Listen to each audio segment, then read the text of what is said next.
እዚ ናይ ብልጽግና ናይ ዘይብልጽግና ዝበሃል ዘይኮነ ናታቶም አጀንዳውን አይኮነን ናይ ብልጽግና አጀንዳ አይኮነን እዚ ናይ ካልኦት አጀንዳ በመንገዲ ሳምረ ደም ኩመጹ በትግራይ ገሮም ደም ኩመጹ በናይ መንገዲ በጎጃም በጎንደር ዲ በሸዋን በወሎም ዲ በናይ ከባቢታቶም ይመጹ ለግዚኻ አይተጥፈ የኤርትራው ፕሬዝዳንት ኢሳያስ አፈወርቂ ምሽቱን ዘለግ ያለ ቃለ ምልልስ አድርገዋል።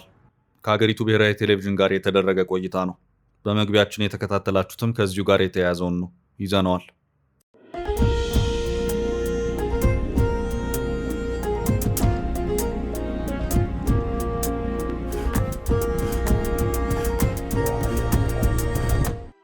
የተከበራችሁ የፈታ ቤተሰቦች በእያላችሁበት ሰላምታችን ይድረሳችሁ። ከፈታ ዴሊ ለተማክሰኞ ረፋድ መረጃ ወደ እናንተ ልናደርስ ተገኝተናል። እንደተለመደው መረጃውን በቅድሚያ በማስተዋወቅ እንጀምር። የኤርትራው ፕሬዝዳንት ኢሳያስ አፈወርቂ ምሽቱን በሀገሪቱ ብሔራዊ ቴሌቪዥን ጣቢያ የተላለፈ ሰፊ ቃለ ምልልስን አድርገዋል። ከኢትዮጵያ እስከ አሜሪካ የትራምፕ አስተዳደር ጀምሮ እስከ ሱዳንና ቬኔዙዌላ ድረስ የዘለቀ ማብራሪያቸውን ሰጥተዋል። ገዢውን ፓርቲ ብልጽግናንም የሌሎች አጀንዳ አራማጅ በማለት ወርፈውታል። በኢትዮጵያና ኤርትራ መካከል ጦርነት ሊነሳ ይችላል እየተባለ በተደጋጋሚ ስለሚነሳው የስጋት ጥያቄም ኢሳያስ ምላሻቸውን ሰጥተዋል። ጥንቅራችን ከፕሬዝዳንቱ ጋር ቃለ ምልልስ ሀሳብ መሃል የኢትዮጵያን ጉዳይ ተመልክቶታል። በሳምንትና በቀናት ልዩነቶች ውስጥ እየደጋገመ መግለጫዎችን የሚያወጣው ህወሓት ምሽቱን ባወጣው አንድ መግለጫው ዝምታችሁን ስበሩ፣ ምንድነው ዝምታው ሲል ጥያቄውን በመግለጫ አቅርቧል። ዝምታ መስበሩ በምን ጉዳይ የሚለውን በተመለከተም ጥንቅራችን መረጃውን ሊያደርሳችሁ ይዞታል። ጉብኝት ላይ የነበሩ 2 የውጭ ዜጎች መገደላቸው ተሰምቷል። በጥቃቱ በተጨማሪም ቱሪስቶቹን ሲያንቀሳቅስ የነበረ ኢትዮጵያዊ ሹፌር ተገድሏል። ይህንኑ አነጋጋሪ ክስተት በተመለከተ የምናደርሳችሁ ዕለታዊ መረጃ ይኖራል። የሶማሊላንድ የሀገርነት እውቅናን ተከትሎ ከሰሞኑ ባደረጉት የሀርጌሳ ጉብኝታቸው ከፍተኛ ትኩረት የሳቡት የእስራኤል ውጭ ጉዳይ ሚኒስትር ጌዲዮን ሳር ከኢትዮጵያ ከፍተኛ ሚኒስትር ጋር ተገናኝተው መምከራቸው ተሰምቷል። የእስራኤል ውጭ ጉዳይ ሚኒስትር በዚሁ ምክክር ላይ ስለ ኢራን አንስተው ያስተላለፉት መልእክት እያነጋገረ ነው። ጥንቅራችን ይዞታል። የአፍሪካ ቀንድ አፋሮች ከእስራኤል ድጋፍ ጠየቁ። በኤርትራ ያለው የአፋር ማህበረሰብ ጭቆናና በኢራን የሚደገፈው የሁቲ ቡድን የቀይ ባህር አፋሮችን ለሽብር ስራ ምልመላ መበራከቱን ተከትሎ የቀይ ባህር አፋሮች ህብረት የእስራኤልን ድጋፍ ጠይቋል። የሶማሊያ ፌዴራላዊ መንግስት ከተባበሩት አረብ ኤምሬትስ ጋር የነበሩትን ሁሉንም የሁለትዮሽ ስምምነቶች በአስቸኳይ ማቋረጡን በይፋ ገልጿል። ይህ በሞቃዲሾ የተላለፈ ውሳኔ የወደብ ኦፕሬሽኖችን፣ የመንግስት ተቋማት ትብብርን እንዲሁም የጸጥታና የመከላከያ ስምምነቶችን የሚያጠቃልል ነው። ከተቋረጠው ስምምነት ውስጥ ኢትዮጵያን በወደብ ተጠቃሚ ያደርጋል ተብሎ ተስፋ የተጣለበት ግዙፍ ፕሮጀክት ይገኝበታል።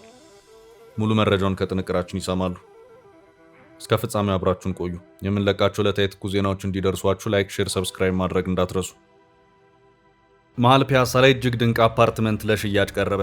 የአማና ትሬዲንግ እህት ኩባንያ ከሆነው ሜሪት ሪል ስቴት በመሃል ፒያሳ ወዳጅነት ፓርክ አጠገብ በፖስቴሽን ቴክኖሎጂ እያስገነባናቸው የሚገኙ አፓርትመንቶችም ለሽያጭ አቀረብንላችሁ። ባለ 1 መኝታ ከ500,000 ጀምሮ፣ ባለ 2 መኝታ ከ840,000 ጀምሮ፣ ባለ 3 መኝታ ከ1.2 ሚሊዮን ብር በ10% ቅድመ ክፍያና ከረጅም ጊዜ የባንክ ብድር ጋር አቀረብንላችሁ። ለአጭር ጊዜ የሚቆይ እስከ 35% የሚደርስ ዳጎስ ያለ ቅናሽ የተዘጋጀ ሲሆን ባሉበት ሆኖ በዲኤችኤል ይጨርሱ። አሁኑን ይደውሉ። ለበለጠ መረጃ 0971 99171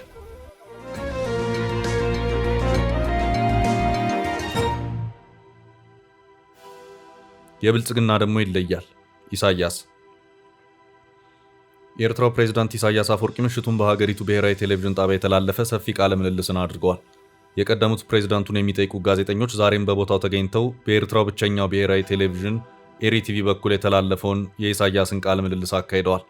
የቃለ ምልልሱ አንደኛው ክፍል 1 ሰዓት ተኩል ያህል ቆይታ ያለው ሆኖ ይታያል።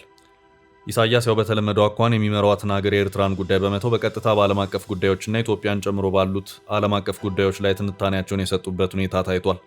ፕሬዚዳንቱ በዚሁ ቃለ ምልልሳቸው በአሜሪካ ፖለቲካ ጉዳይ ከባይደን አስተዳደር እስካሁኑ የትራምፕ አስተዳደር ያለውን አካሄድ በማብራራት የቬኔዙዌላን ጉዳይ አንስተው የኢራንንም ጉዳይ ጠቃቅሰው የትራምፕን የግሪንላንድ እቆጣጠራለሁ ሰሞነኛ ፉከራንም መልከት ብለው ከዚያም የኢትዮጵያንና የቀጠናውን ጉዳይ በመዳሰስ ገዢውን ብልጽግና ፓርቲን በነገር ጎንተል በማድረግ የወረፉበት ቃለ ምልልስ አድርገዋል። ኢሳያስ የኢትዮጵያን እንደዚሁም የገዢውን ፓርቲ ብልጽግናን ጉዳይ ያነሱት ከቀረበላቸው አንድ ጥያቄ ብቻ በመነሳት ነው። እንደቀደሙት ጊዜያት በኢትዮጵያ ጉዳይ የተደጋገሙ ጥያቄዎች ሲቀርቡላቸው አልታዩም። ያም ሆኖ አንዷንም ጥያቄ ተጠቅመው ሰፋ ያለ ስድብ አዘል ማብራሪያቸውን ሲሰጡ ታይተዋል። ፕሬዚዳንት ኢሳያስ ከፊት ለፊታቸው ከተቀመጡት ጋዜጠኞች መካከል አንደኛው ኢትዮጵያን የተመለከተ ሊዲንግ ኩዌስችን ወይም መሪ ጥያቄ የሚባለውን አይነት የጥያቄ አይነት ወርወር አደረገላቸው። ይኸው ጥያቄም የብልጽግና ቡድን የሁለት ውሃዎች ስትራቴጂ በሚል የኤርትራ ሉዓላዊነት ተደጋጋሚና ሰልቺ ፕሮፓጋንዳ ማሰራጨቱን እንደቀጠለ ነው። ይህም አካሄዱ ጦርነትን ለመጀመር በሚል ሀሳባቸውን የሚሰጡ ተንታኞች አሉ። በሌላ አቅጣጫ ደግሞ በሶስቱ ክልሎች ማለትም በትግራይ በአማራና ኦሮሚያ ክልሎች ውስጥ ያለው ሁኔታ በእጅጉ አሳሳቢ ሆኖ ይታያል። አሁን ባለው ሁኔታ የኢትዮጵያ ሁኔታ ወዴት ሊያመራ ይችላል? በኤርትራ ላይ ሊኖር የሚችለው አንድምታ ምን ይሆናል ብለው ያስባሉ የሚል ጥያቄ ነበር። ኢሳያስም ጥያቄውን ቀበል አድርገው መተንተኑን ተያያዙት። ጥያቄውን ሲመልሱ በመጀመሪያ የሹፈት ፈገግታ የፊት ገጽታን እያሳዩ ከዚያም ኮስተር በማለትና ከበድ ያሉ ቃላትን በመወርወር ቀጠሉ።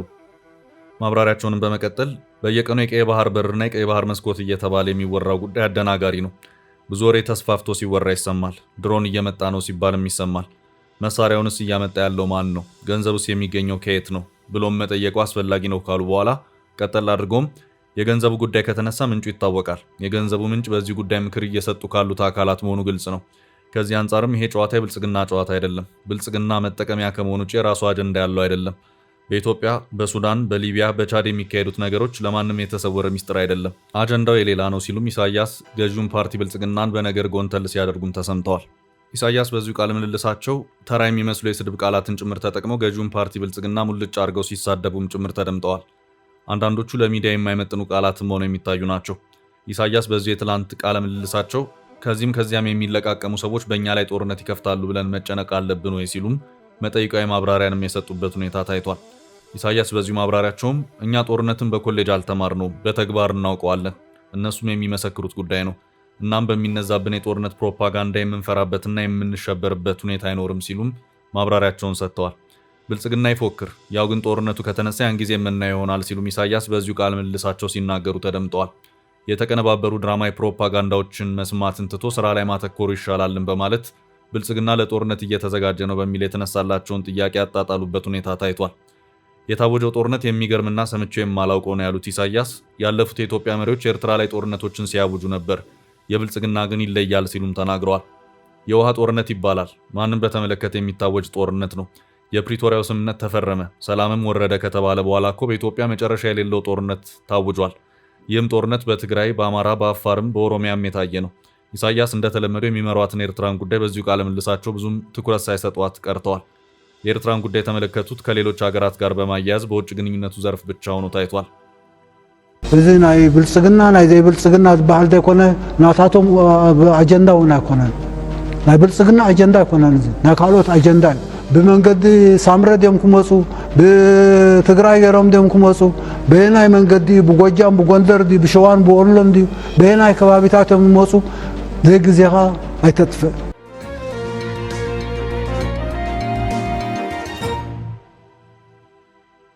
በቀጣይ መረጃ ዝምታው ምንድን ነው?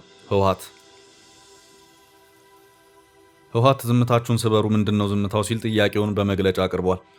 እየደጋገመ መግለጫዎችን የሚያወጣው ህወሓት በፕሪቶሪያው ስምምነት አተገባበር ዙሪያ የኢትዮጵያ መንግስት ወደ ተግባራዊነቱ እንዲገባ ደጋግሜ በወተቡትም አልተሳካልኝም ያለ ሲሆን አደራዳሪ ወገኖችንም ቢሆን ደጋግሜ ብጠይቅም ይህ ነው ሊባል የሚችል ምላሽን ሊሰጡኝ አልቻሉም በማለትም ዝምታችሁን ስበሩ፣ ዝምታውስ እስከ መቼ ነው በማለት ህወሓት ጠይቋል። ህወሓት በዚሁ መግለጫ ዋነኛ የማጠንጠኛ ነጥቡ አድርጎ የታየውም በጦርነቱ ወቅት የተፈናቀሉ ዜጎች ወደ ቀያቸው አልተመለሱም፣ ቦታቸው በሌሎች ወራሪ ኃይሎች እንደተያዘ ነው፣ እነሱም ተረስተዋል በሚል ነው።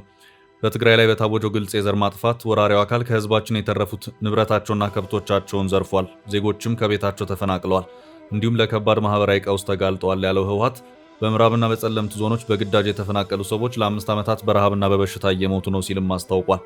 በቅርቡ የማህበራዊ ሚዲያ ተጠቃሚዎች የሆኑ ወጣቶች በመጠለያዎች ውስጥ ያለውን ቀጣይ ስቃይ አጉልቶ አሳይተዋልና የተወሰነ እርዳታ አግኝተዋል። ሆኖም በከባድ ማህበራዊ ቀውስ ውስጥ ያለው የዚህ ሰው ችግር በአንድ ጊዜ እርዳታ ማሰባሰብ ዘመቻ ሊፈታ የሚችል አይደለም ያለው ህወሓት ወቅታዊ እርዳታ እንደ አንድ ጊዜ እስትንፋስ እንጂ ዘላቂ መፍትሄ ሊሆን የሚችል አይደለም። ዘላቂው መፍትሄ እነዚህ በግዳጅ የተፈናቀሉ ሰዎች ወደ ቤታቸውና ቀያቸው እንዲመለሱ ማድረግ ነው ሲልም ህወሓት በዚሁ የምሽት መግለጫው አስታውቋል። በዚህ ጉዳይ ዓለም አቀፉ ማህበረሰብ መፍትሄ እንዲያፈላልግ ደጋግሜ ጠይቄያለሁ ያለው ህወሓት ይህን የሚባል መፍትሄን ግን ላገኝ አልቻልኩም ሲልም አስታውቋል። ህወሓት በሌላ አቅጣጫ ተፈናቃዮች ወደ ቀያቸው እንዳይመለሱ የፖለቲካ መያዣ ያደረጋቸው ራሱ ነው። በፌዴራል መንግስት በኩል ተደጋጋሚ ክስ ሲቀርብበትም ይሰማል። የኔ መዋቅር ከተፈናቃዮቹ ጋር አብሮ መመለስ አለበት በሚል ተፈናቃዮቹን መያዣ አድርጓል በሚል የሚወቀሰው ህወሓት በዚህ ዙሪያ ይህን የሚባል ምላሽን ሲሰጥ አይሰማም።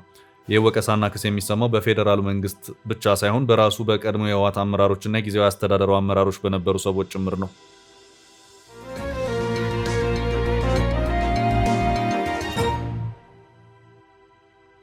በቀጣይ ርዕስ በድንገተኛ ጥቃት የተገደሉት ቱሪስቶች። ጉብኝት ላይ የነበሩ 2 የውጭ ዜጎች መገደላቸው ተሰምቷል። በጥቃቱ በተጨማሪም ቱሪስቶቹን ሲያንቀሳቅስ የነበረ ኢትዮጵያዊ ሹፌር ተገድሏል። በደቡብ ምዕራብ ኢትዮጵያ ክልል በምዕራብ ኦሞ ዞን ሱሪ ወረዳ በጉብኝት ላይ የነበሩ 2 የቱርክ ዜጎች የሆኑ ጎብኚዎችና አንድ ኢትዮጵያዊ አሽከርካሪ ትላንት ሰኞ ከጠዋቱ 2 ሰዓት ከ20 ላይ ማንነታቸው ባልታወቁ ታጣቂዎች ተገድለዋል። ጥቃቱን የፈጸሙት የአርብቶ አደር ሽፍቶች መሆናቸውን ምሽት ላይ ባወጣው መግለጫ የጠቀሰው የክልሉ መንግስት ጥቃቱን ተከትሎ የጸጥታ ኃይሎች የተቀናጀ የህግ ማስከበር ዘመቻ መጀመራቸውን ገልጿል። የክልሉ መንግስት ሽፍቶቹ በጎብኚዎቹ ላይ ጥቃቱን የፈጸሙት ለዝርፊያ ሲሉ ነው ብለዋል።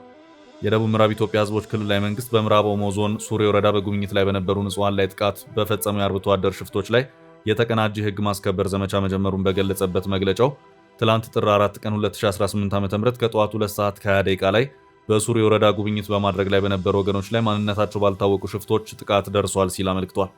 በዚህ አረመኔያዊ ድርጊት ምክንያት 2 የቱርክ ዜግነት ያላቸው የውጭ አገር ጎብኚዎችና አንድ ኢትዮጵያዊ አሽከርካሪ በድምሩ የ3 ንጹሃን ዜጎች ህይወት አልፏል። የክልሉ መንግስትና ህዝብ በዚህ አሳዛኝ ድርጊት የጠፋውን የሰው ህይወት አስመልክቶ የተሰማቸውን ጥልቅ ሐዘን እየገለጹ ለሟች ቤተሰቦችና ወዳጆች መጽናናትን ይመኛሉ ሲል አክሏል። ይህ ድርጊት ለዝርፊያ ዓላማ ተብሎ በሰፈር ሽፍቶች የተፈጸመና ክቡር የሆነውን የሰው ልጆች የቀጠፈ የወንጀል ድርጊት ነው። በመሆኑም መንግስት ወንጀለኞችን ተከታትሎ ለህግ ለማቅረብ የተቀናጀ የጸጥታ ኃይል በማሰማራት ሰፊ የህግ ማስከበር ስራ እያከናወነ ይገኛል። የክልሉ መንግስት የህግ የበላይነትን ለማስከበር በሚያደርገው ጥረት የአካባቢው ማህበረሰብ የሚከተሉትን ትብብሮች እንዲያደርግ ሲል ጥሪ አቅርቧል።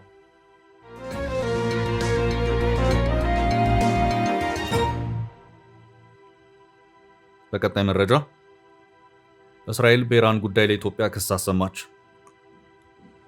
የሶማሊላንድ የሀገርነት እውቅናን ተከትሎ ከሰሞኑ ባደረገት የሀርጌሳ ጉብኝታቸው ከፍተኛ ትኩረት የሳቡት የእስራኤል ውጭ ጉዳይ ሚኒስትር ጌዲዮን ሳር ከኢትዮጵያ ከፍተኛ ሚኒስትር ጋር ተገናኝተው መምከራቸው ተሰምቷል።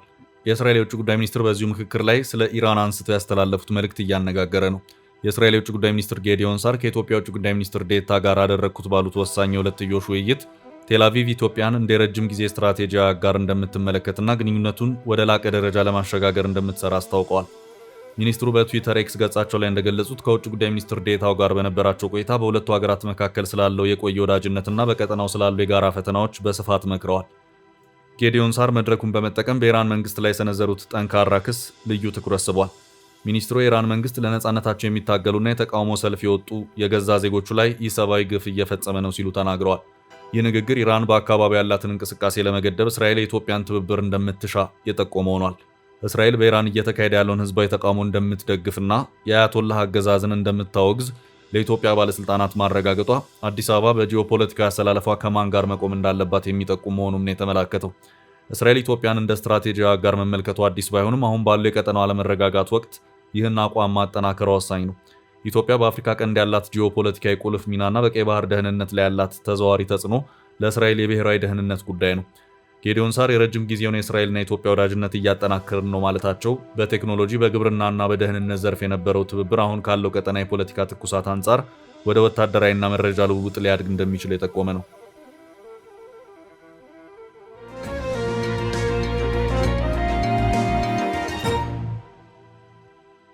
በቀጣይ ርዕሳችን አፋሮች የእስራኤልን ድጋፍ ጠየቁ። በኤርትራ ጭቆናና በኢራን ሁቲ ምልመላ የእስራኤልን ድጋፍ ጠየቁ። የአፍሪካ ቀንድ አፋሮች ከእስራኤል ድጋፍ ጠየቁ። በኤርትራ ያለ የአፋር ማህበረሰብ ጭቆናና በኢራን የሚደገፈው የሁቲ ቡድን የቀይ ባህር አፋሮችን ለሽብር ስራ ምልመላ መበራከቱን ተከትሎ የቀይ ባህር አፋሮች ህብረት የእስራኤልን ድጋፍ ጠይቋል። የአፍሪካ ቀንድ የጂኦፖለቲካል አሰላለፍ እየተቀየረና ውጥረቱ እያየለ በመጣበት በዚህ ወቅት የሱኒ አፋር ማህበረሰብ የኢትዮጵያ ኤርትራና ጅቡቲ አፋሮች ህብረት እንቅስቃሴዎች እያደረገ ይገኛል። ቡድኑ ከእስራኤል ጋር ስትራቴጂክ አጋርነት ለማድረግ ነው ጥሪ ያደረገው። ህብረቱ አፋር በባቤል ማንደብ ሰርጥ የባህር እንቅስቃሴ የመጀመሪያ ደረጃ መከላከያ መስመር ነው ሲል ነው የገለጸው። ሁቲ ባህር ተሻግሮ አፋሮችን ለሽብር ተግባር እየመለመለ እንደሚገኝና ይህም የቀጠናው ባለቤት አፋር በኢራን ተጽዕኖ ስር እንዲወድቅ ማድረጉን መግለጹን ዋይኔት ኒውስ የተሰኘ ሚዲያ ዘግቧል። የአፋር ሱኒ ማህበረሰብ አክቲቪስቶችና አመራሮች የሁቲን ቀጠናውን የማናጋት ተግባር አጽንኦት ሰጥተው የገለጹ ሲሆን ቡድኑ በአፍሪካ በአፋር በኩል በቋሚነት እግሩን መትከል ይፈልጋል፣ እየሞከረም ነው ተብሏል። ሁቲ በቀይ ባህር በአፋር ማህበረሰብ ውስጥ በተለይ ወጣቶችን በመመልመል የህቡ መዋቅሮችን የዘረጋ መሆኑ ተነግሯል። አመለካከታቸውንና ወታደራዊ ዓላማቸውን አፋር ላይ ሊጭኑብን ይሞክራሉ ሲል የማህበረሰቡ አመራሮች መግለጻቸውን ዘገባው አስፍሯል። በኤርትራ በኩል ያለ የማህበረሰቡ ጭቆናም እንዲያበቃ እስራኤል ድጋፍ እንድታደርግ ነው የተጠየቀው።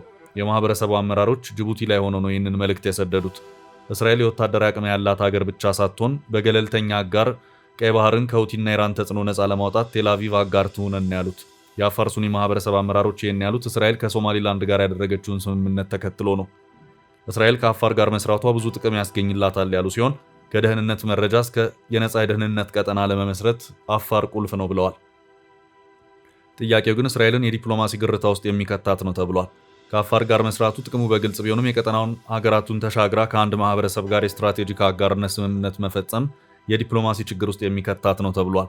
የኤርትራ መንግስት በዚህ በኩል ችግር ፈጣሪ ሆኖ ሊመጣ እንደሚችል ተገምቷል። ኤርትራ የደንከል አካባቢን የወታደራዊ ቀጠና ዞን በማድረግ በርካታ አፋሮችን ያፈናቀለች ሲሆን እንደ ሌላው ኤርትራዊ ሁሉ ያልተገደበ የወታደራዊ ግዴታና አፈናው ለአፋርም ቀንበር ሆኖ መቀጠሉን ቡድኑ ይናገራል። ሁቲን በተመለከተ እንደ አውሮፓ አቆጣጠር ከ2024 እስከ 2025 ባለው ጊዜ አፋሮችን የመመለመልና የሽብር ሴልና ኔትወርክ የመፍጠር ስራ ሲሰራ ለመቆየቱ በርካታ ማስረጃዎች ይጠቀሳል። የአፍሪካ ቀንድን ሁለተኛ የሎጂስቲክስ እና የጦር ግንባር ለማድረግ ቡድኑ ይንቀሳቀሳል። ገንዘብን እንደ ማበረታቻ በመጠቀም የአፋር ወጣቶችን ወደ ኔትወርኩ እያስገባ ይገኛል።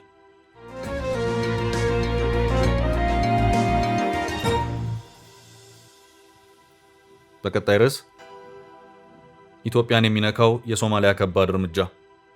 የሶማሊያ ፌዴራላዊ መንግስት ከተባበሩት አረብ ኤምሬትስ ጋር የነበሩትን ሁሉንም የሁለትዮሽ ስምምነቶች በአስቸኳይ ማቋረጡን በይፋ ገልጿል። ይህ በሞቃዲሾ የተላለፈ ውሳኔ የወደብ ኦፕሬሽኖችን፣ የመንግስት ተቋማት ትብብርን እንዲሁም የጸጥታና የመከላከያ ስምምነቶችን የሚያጠቃልል ነው። እንደ ሶማሊያ መንግስት መግለጫ ከሆነ ከዚህ ቀደም በተባበሩት አረብ ኤምሬት ኩባንያዎች ይከናወኑ የነበሩ የወደብ አስተዳደር ስራዎች እንዲቆሙ የተወሰነ ሲሆን በመንግስት ተቋማት ግንባታና ድጋፍ ዙሪያ የነበሩ ግንኙነቶችም እንዲሰረዙ ተደርጓል። ከዚህ በተጨማሪ በሁለቱ ሀገራት መካከል የነበረው የወታደራዊ ስልጠናና የጸጥታ ዘርፍ ትብብር ሙሉ በሙሉ እንዲቋረጥ ታዟል።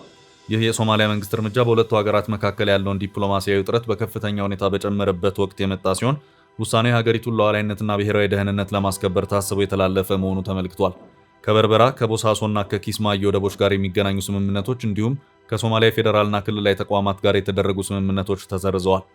የበርበራ ወደብ ስምምነት እንደ አውሮፓውያን አቆጣጠር በ2016 የሶማሊላንድ አስተዳደር ከዲፒ ወርልድ ጋር የተፈራረመው ሲሆን ሶማሊያ ስምምነቱን ያለ ፌዴራል መንግስት እውቅና የተፈረመ ነው ብላ ስትቃወመው ቆይታለች። የሶማሊያ መንግስት ውሳኔውን ያሳለፈው የሀገሪቱን ሉዓላዊነት፣ የግዛት አንድነትና ህገ መንግስት ለማስጠበቅ መሆኑን ገልጿል።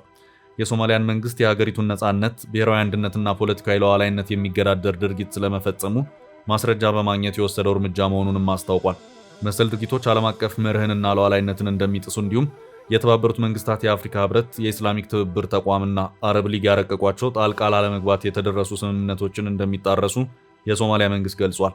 ውሳኔው የሶማሊያን አንድነትና ነጻነት የሚገዳደር ድርጊትን የሚቃወሙ የሶማሊያ ዜጎችም ጭምር እንደሆነ አመልክቷል።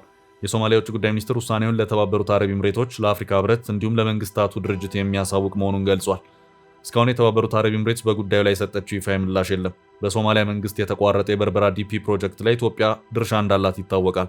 የዱባይ ሎጂስቲክስ እና ግዙፉ የወደብ አልሚ ዲፒ ወርልድ የበርበራን ወደብ በተባበሩት አረብ ኤምሬትስ የሚገኘውን ጀበል አሊን ወደ ማስተሳሰሩ ስራ መግባቱ ከዚህ ቀደም ተዘግቧል። የግዙፉ ፕሮጀክት ግንባታም ወደ መጠናቀቁ እያመራ እንደነበር ነው ሲገለጽ የቆየው። ኢትዮጵያ ውጭና ገቢ ዕቃዎቿን ከምታጓጉዙበት ጅቡቲ ወደብ ባለፈ አማራጭ ወደቦችን በማማተር ላይ መሆኗ ይታወቃል። የበርበራ ወደብን ዲፒ ወርልድ 51 በመቶ፣ ሶማሊላንድ 30 በመቶ እና ቀሪውን 19 በመቶ ድርሻ ኢትዮጵያ እንደሚይዙት ከስምምነት ተደርሶ ነበር። ውድ ቤተሰቦቻችን ለዛሬ ያዝንላችሁን ርዕሰ ጉዳዮች እዚህ ላይ ቋጨን። ላይክ፣ ሼር እና ኮሜንት በማድረግ ለቻናላችን ድጋፋችሁን መግለጽ እንዳትዘነጉ እያልን ከሌሎች መረጃዎች ጋር ደግመን